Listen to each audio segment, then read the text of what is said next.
You speak a lot about your experience and the going up the ladder over the 20, 30 years in America.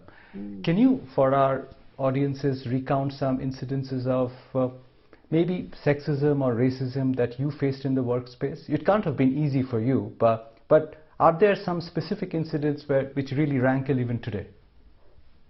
Well, I talk about it all in the book, so it's well worth going through all of it because I put it all in context. But the typical discriminatory behaviors I would face were things when you're talking and some men talk over you and think that that's just fine to talk over a woman, even if that woman is in a position of power, or when you're talking and some men roll their eyes at you and at what you're saying, whether it was me or some other women. You look there going, what's wrong with your eyes, or what's causing you to roll your eyes when women talk? So these sorts of behaviors are very, very common. Or when men all go away on bonding exercises to golf or to fish, and the woman is rushing home to take care of the kids or look after the family, you feel almost excluded from these brotherhoods of power, brotherhoods of bonding. So all of these were happening because the ideal worker of the past was a male. And I think over time, this ideal worker definition is changing to be more inclusive.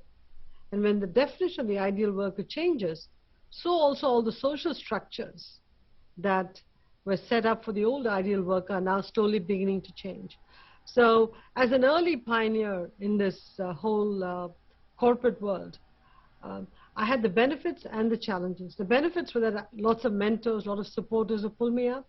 The challenges were that I had to put up with some of this behavior from people who didn't even realize they were behaving that way until it was pointed out to them. So I think there was a whole training process that went along with it.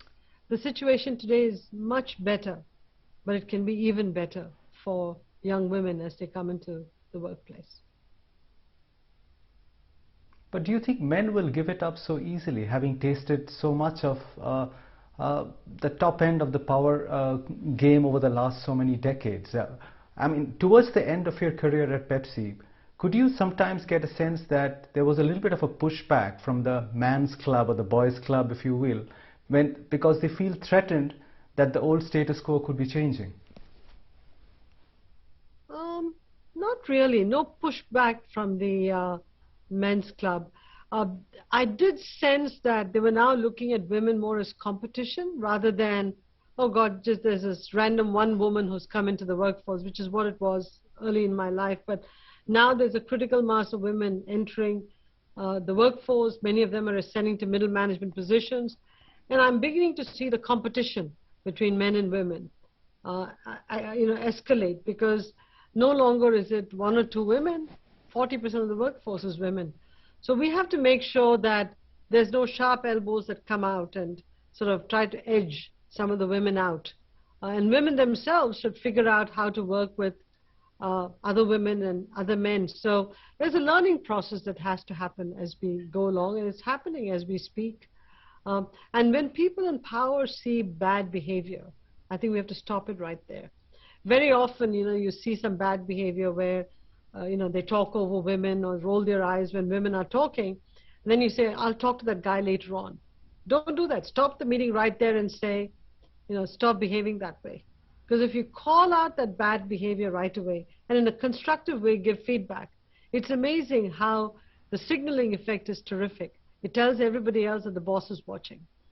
So I think these sorts of things have to change, and if it does, I'm actually quite optimistic about the future.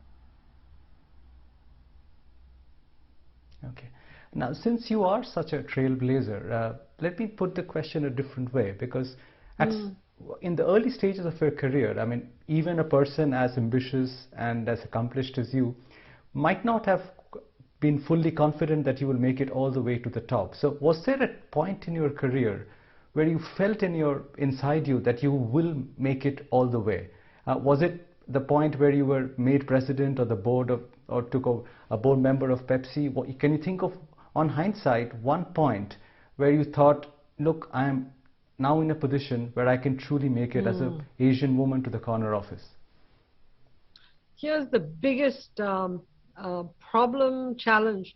If you start off saying, I want to be CEO, and you put yourself on that trajectory, trust me, you'll be more obsessed with that next job to become CEO than doing the current job very well. Because, you know, hunger and ambition are great, but when you're really got your whole life's plan mapped out in terms of where you want to get to, hunger and ambition overtake doing the current job very well.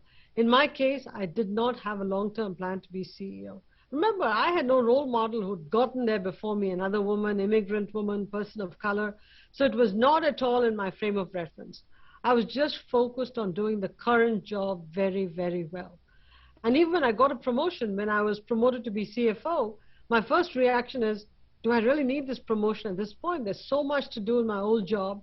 Why don't I do it for some more years to, you know, position the company in a much better place? And so I don't know if the ambition in me, whether I had that kind of ambition. The only ambition I had was do the current job well. The rest will take care of itself.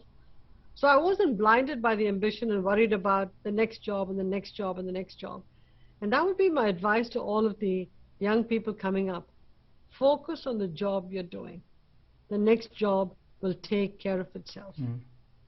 And one thing led to another. When I became president, Udayan, I realized that I was being groomed for something big, but there were other people being groomed too for something big.